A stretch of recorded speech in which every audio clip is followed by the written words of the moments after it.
Assalamualaikum warahmatullahi wabarakatuh. Seluruh bangsa dan setanah air, jumpa lagi di channel Jagat Lub itu. Semoga dalam keadaan sehat, tak kurang satu apa, rahmah barokah salam Allah curahkan untuk kita semuanya dalam haul muassis Nahdlatul Ulama Rois Am PBNU Simbah Yai Miftahul Ahyar menyampaikan tentang kegaduhan nasab Bani Pahlawi yang disebutlah sebagai kegaduhan yang justru akan memperkeruh suasana. Perlu digarisbawahi bahwa tesis Kiai Haji Imaduddin Utsman Al-Bantani adalah kajian ilmu. Maka seyogianya PBNU memberikan ruang gerak para kiai-kiai muda untuk berkiprah, walaupun itu terkait dengan Bani Pahlawi yang notabene ada beberapa habaib menjadi pengurus PBNU, tapi tidak menutup kemungkinan PBNU harus meluruskan hal tersebut, tidak harus atau hanya mencari aman. Justru putra-putra sendiri harus diberi gerak ruang untuk bagaimana mengasah keilmuan itu. Jangan dianggap sebagai anak tiri yang justru malah nantinya tidak ada rasa tanggung jawab seorang yang notabene sebagai tempat berkeluh kesah, ya, tempat untuk mengadu, justru malah memojokkan kiai-kiai muda NU untuk berkiprah. Tentunya ini memang bersinggungan langsung dengan para oknum habaib yang ada di PBNU, yang notabene seperti Rois Am sendiri ada rasa canggung, ya, rasa iba, rasa tidak enak hati, ya, rasa merasa kok begitu dan lain sebagainya. Lah ini juga justru harus rasa-rasa itu dikesampingkan untuk bagaimana melindungi para kiai-kiai muda. Janganlah kiai-kiai muda justru dipotong niat kecerdasannya di tengah jalan hanya karena merasa tidak enak hati atau menganggap bahwa mereka itu tentunya lebih dikedepankan, dimuliakan. Tidak menutup kemungkinan memang ada para habaib-habaib sepuh yang alim-alim, ya tetap kita semua itu kita takdimi, ya, kita hormati, kita muliakan, takdiman wal ikroman. Tapi kalau justru ini akan membelenggu, justru menyalahkan putra sendiri, ya, itu ibaratnya sebagai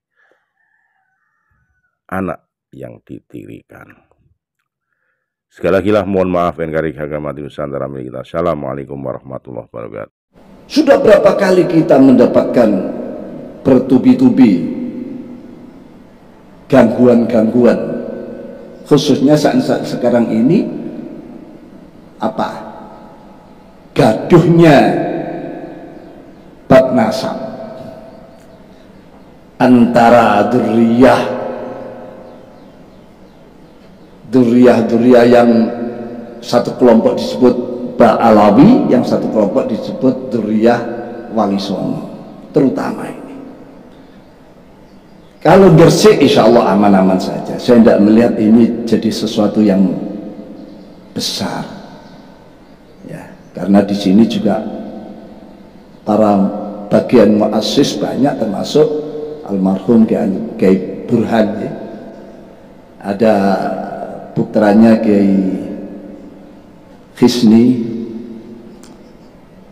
tapi di tempat lain bahkan sudah masuk ke cabang-cabang, dipengaruhi cabang-cabang agar mereka menolak Ba'alawi, menolak. Ya memang ada perbuatan salah pemicunya, ya. Tapi sebagai umat Islam kan tidak sampai seperti, apalagi warga Nahdien kan tidak sampai membesar-besarkan masalah. Apalagi itu hanya kelakuan ya 1-2 orang, saksia, tapi yang dihantam adalah jamiyahnya atau babonannya. Dan ini akan terus kalau tidak segera ada ingat bagaimana mulai sejak Syekh Nawawi Al-Bantani yang memberikan semacam sinyal-sinyal akan perlunya lahirnya sebuah organisasi, lalu diperjelas oleh Syekhuna Khalil dengan mengirimkan surat Toha ayat mulai ayat 17 sampai 23 disertai tongkat dan seutas tasbih. Ini isyarat kuat agar Asy-Syaikh Al-Akbar Mbah Hasyim Asy'ari membentuk sebuah organisasi yang sakti mandraguna, yang seperti tongkatnya Nabiullah Musa alaihissalam. Sewaktu-waktu dibutuhkan dilempar berubah menjadi ular naga yang membasmi kebatilan, bid'ah, khurafat, ya, ketidakjujuran, ya, ketidakseimbangan dalam kehidupan. Kalau sudah dunia ini merata baik, sejahtera semua, ya, silahkan menjadi tongkat kembali. Ya. Nah ini bahkan bukan hanya silakan para mustasyarin, para syuriyin, ya, para kiai-kiai kalau sepakat kamu sudah harus kembali waktunya menjadi tongkat, jangan terus-terusan menjadi ular. Kalau sudah mereka beliau menyatakan waktunya kamu kembali, tugasmu sudah selesai, sudah tercapai, ya tidak ada kata nanti, besok, langsung sami'na wa ata'na yang ada. Itu dulu. Kalau sekarang kalau ada perintah begitu, nanti dulu, ya, maunya dia ingin jadi ular terus, tidak mau kembali menjadi tongkat, jadi ngulau terus. Nah, inilah sebuah suasana yang seperti itu. Bagaimana bisa kembali pada saat-saat ini? Para kiai, para hadirin hadirat bunyai rahimakumullah jami'an, saya sampaikan masalah gagah-gaduhan ini berbahaya karena menyangkut ilmiahnya, mulai dari Syekh Nawawi katakan, Syekhana Khalil, Mbah Hasyim, itu keterikatan dengan para duriyat Pak Alawi itu sangat ketat, antar guru dan santri. Berapa gurunya Syekh Nawawi, santrinya, gurunya Syekhana Khalil dari Mbah Alawi. Bahkan di dalam ini buku yang nanti di launching itu disebutkan oleh Syekh Akbar Syekh Hasyim Asy'ari di dalam muqaddimahnya, ya. Bahkan PCNU pertama kali yang dibentuk di Jombang pada tahun 1928 itu mustasarnya Mbah Hasyim Asy'ari dengan Habib Muhsin kalau tidak salah, dan itu dibentuk di rumah beliau. Surabaya, Gresik, tidak bisa lepas karena ini babakan ilmiahnya. Lah, Nahdlatul Ulama memuliakan seseorang bukan karena nasab sebetulnya. Nasab itu hanya sebagai tanda lambangnya, tapi keilmiahannya, keilmuannya dan ketakwaannya itu. Ini sebetulnya. Jadi tidak membela sana, tidak membela sini sebetulnya. Siapa yang takwa? Siapa duriannya Wali Songo? Wong saya ini juga termasuk bagian daripada Nusantara. Kalau belum masuk pada tataran ulama Nusantara, saya ini bagian Nusantara juga. Cintanya pada Wali Songo, ya, tidak perlu diragukan. Tapi kalau ada orang baik punya jasa, ya itu. Jadi kalau ini terus-menerus dibiarkan, apalagi hal ini saya ingat sebetulnya timbulnya hal-hal semacam ini itu karena penyakit ujub. Saya pernah mendengar tokoh ulama antara lain Syekh Muhammad Ali Al-Maliki pernah menyatakan sebuah riwayat hadis, idza ra'aitum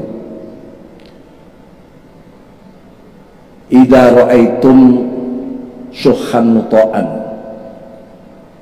ya,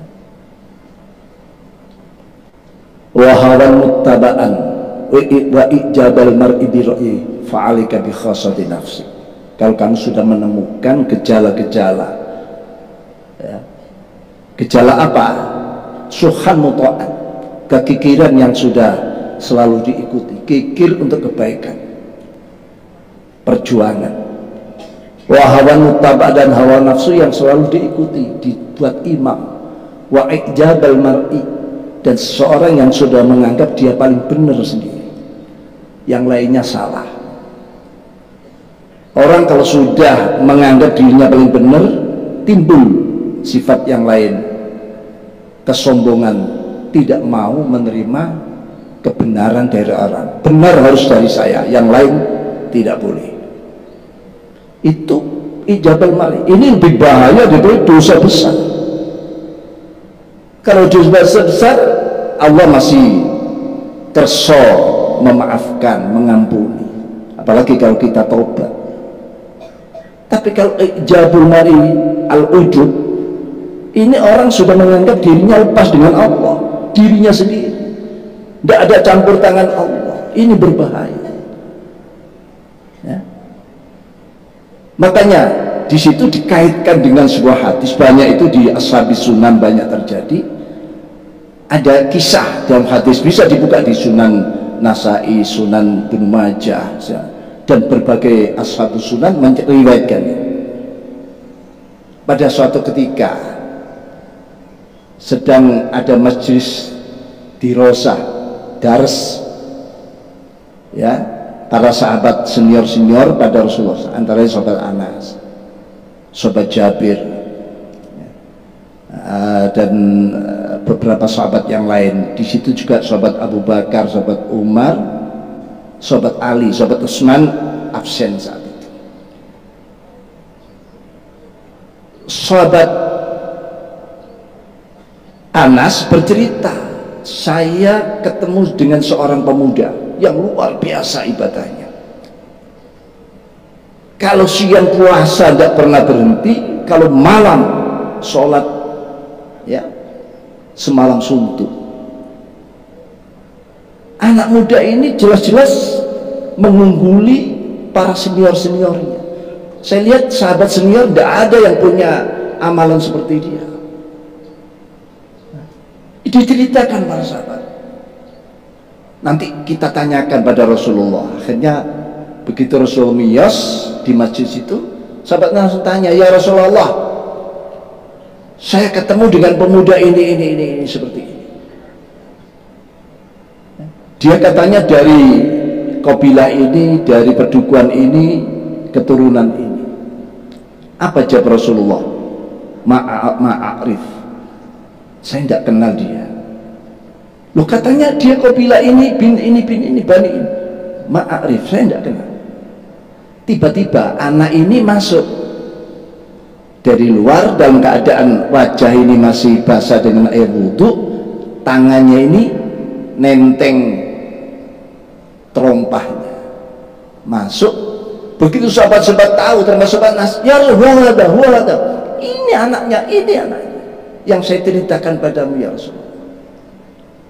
Begitu Rasulullah melihat anak tersebut, pemuda tersebut, Rasulullah komentar, ra'aitu ala wajhi safa'atan minan syaitan.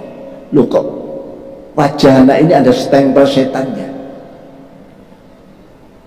Saya melihat di wajah anak ini ada stempel setan. Loh, kan terkejut semua statement Rasulullah seperti itu. Yang dipuji-puji, sholatnya, puasa luar, tiba-tiba Rasulullah kok komentarnya ada stempel setan. Akhirnya anak ini berjalan mendekat, ya, dipanggil Rasulullah, tidak mengucapkan salam. Ditanya, ayu hasyab al hadasta nafsa, in anta bainal aqwam baina haula bi annaka khair minhum, apakah ada kerentek di hatimu kalau kamu ketemu dengan kaum-kaum yang mulia ini, kamu merasa lebih baik daripada mereka, lebih mulia dulu? Apa jawabannya? Allahumma na'am ya Rabb. Iya ya Rasul, saya ketemu siapa kecil semua, padahal itu sahabat senior waktu itu. Ada sahabat Bakar, sahabat Umar, sahabat Ali, dianggap kecil di hadapannya. Setelah itu anak ini tanpa bicara, tanpa ngomong AIU, langsung meninggalkan, masuk masjid. Begitu masuk masjid, Rasulullah menyatakan, mayyatul hadasyab, siapa yang berani meringkus anak ini, saya perhalus, yaktul, saya akan meringkus. Karena ini perintah Rasulullah. Abu Bakar, anak aktul, saya akan meringkus anak ini. Dikejar anak ini masuk masjid. Ternyata ini takbir, Allahu Akbar. Berhenti Abu Bakar, wa yukabbir wa yusalli wa rasul yanhani an qatlil musalli. Dia sholat takbir, padahal Rasulullah melarang, aku ganggu orang-orang sholat. Saya kembali matur ke Rasulullah, kembali balik lapor Rasul, ya Rasulullah, wa yusalli, asalnya sampai tangan mata tak malah bapak, apa yang kau kerjakan? Wa yusalli ya Rasulullah, wa anta tanhani an qatil musallin. Paduka kan melarang saya ganggu orang sholat. Akhirnya harus jauh lagi, mayyatul hadar rajul, sahabat Umar, ana ya anak tuh, saya akan meringkus anak ini. Sahabat Umar masuk, anak ini sedang sujud. Berhenti sahabat, wa sajidin minas sajidin, wa musalli, wa yusalli, wa rasul yanhani'an. Dan Abu Bakar pun kembali, dia huwa khair minni, saya ikutan Abu Bakar. Tidak jadi, ikut Abu Bakar saja.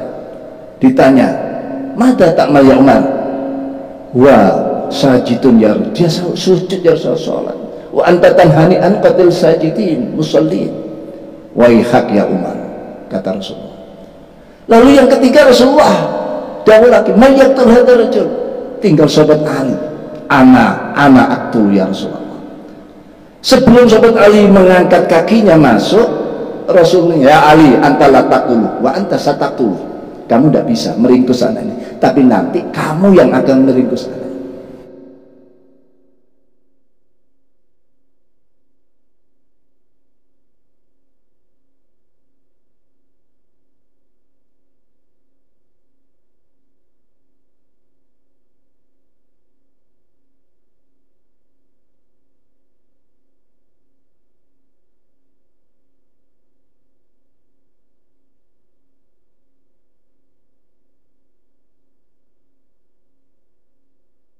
Tapi nanti kamu yang akan meringkus anak. Begitu sahabat Ali masuk masjid, anak sudah tidak ada, sudah selesai sholat, sudah pulang. Setelah itu Rasul menyatakan, lawa hadasyab makhtalfa bainasnain, andaikan tidak ada anak seperti ini, umatku bersatu, tidak ada yang beda pendapat, tidak ada yang beda-beda, katakan ya kelompok, organisasi, semua fi sofin wahid. Berarti anak ini cikal bakal perpecahan di dalam Islam.